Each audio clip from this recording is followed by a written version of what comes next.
Magandang araw sa inyo. Ganito ang itsura ng ilog sa ngayon. Yan ang maalis ng sala, saka ng nabaha. Yan o naagad yung mga buhangin. O yan o litaw yung mga buga.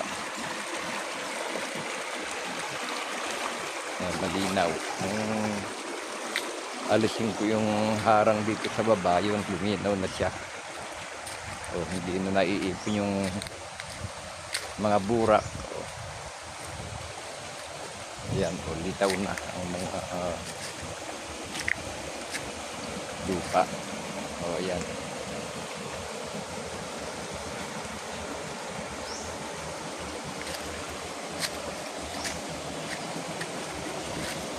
Yan siya.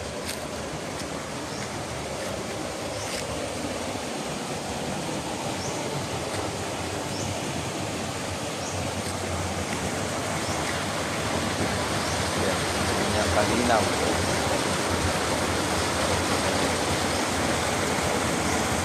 Ayun, yun sa Ilaya.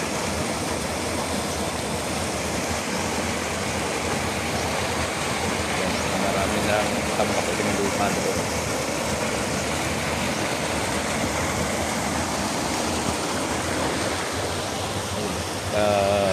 Minumulot ko itong lupa, itong ilog. Salamat sa inyong panonood.